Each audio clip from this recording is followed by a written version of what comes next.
Number 32, highest debuting, well, not the highest debuting record, third highest debuting record on my fantasy playlist, November 20th, 1983. Ray Parker Jr., I Still Can't Get Over Loving You. I thought this was a very powerful song, and at the time it seemed like it was an immense hit.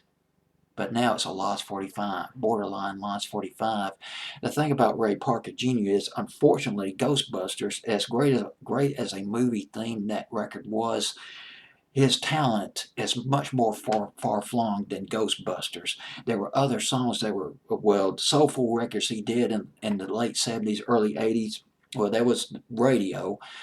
You Can't Change That, probably one of the most catchiest records I've ever heard in 79. Jack and Jill in 78. And then he goes solo, Two Places at the Same Time. That was a hoot back in the summer of 1980. And A Woman Needs Love, Just Like You Do. Song that he wrote back in 1981. The Other Woman, oh my goodness, back in 1982, had that image of a man about town, man who knows what he's doing, man who knows about women and all that. And well, that was Ray Parker Jr. Had that cosmopolitan, suave style going about him. And the thing, this fascinates me about Ray Parker Jr., and I wish I knew more about it.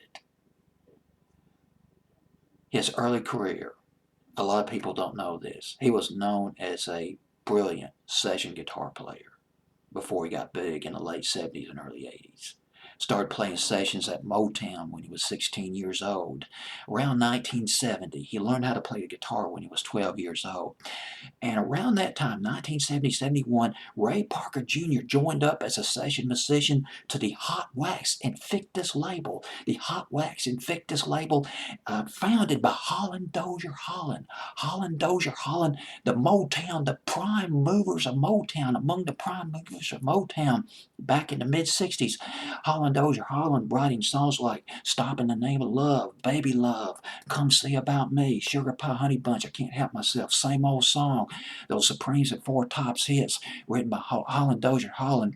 But when they left Motown in 1967, they eventually founded this other record label, and out of this record label spewed another round of R&B artists like Chairman of the Board off the Invictus record label, the Honeycombs, and Freda Payne, Laura Lee, and Ray Parker Jr. played on those sessions. He played on those sessions by the Honeycombs, Freda Payne. He played on Chairman of the Board sessions. He played that chopped up guitar, that chopped up guitar on the Honeycombs one ads.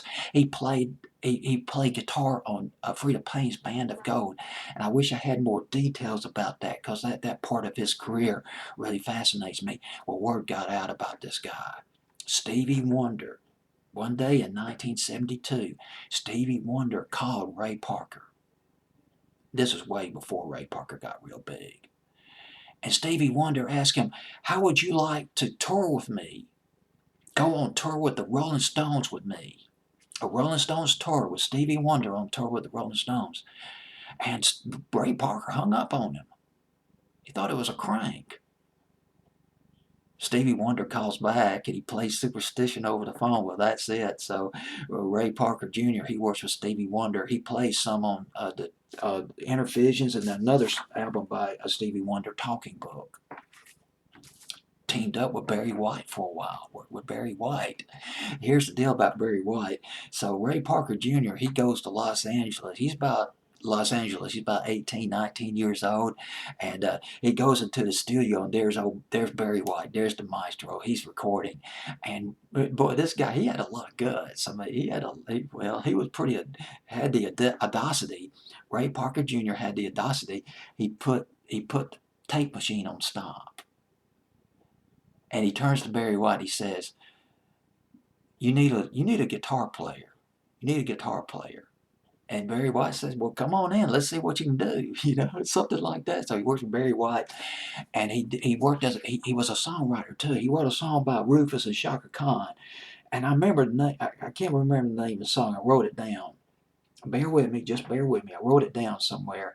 The song was called "You Got to Love," which came out late '74, early 1975.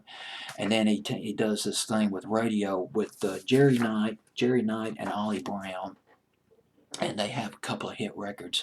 This particular record by Ray Parker Jr., uh, I Still Can't Get Over Loving You, was co-written, co-produced, actually co-produced by Ollie Brown. Ollie Brown, formerly of Radio, Ollie Brown, a drummer.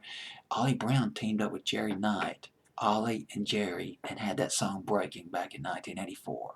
All three of those guys definitely on the road back in 1984, no doubt about it. Jerry Knight, Ollie Brown, and Ray Parker Jr. And Ray Parker Jr. doing well with this record. I thought it was a pretty strong record at the time. It went to number 12. In case I didn't mention it, the song went to number 12 on Billboard's Hot 100. Well, it's at number 32. It is at number 32 on my fantasy playlist of November 20th, 1983. Ray Parker, I Still Can't Get Over Loving You.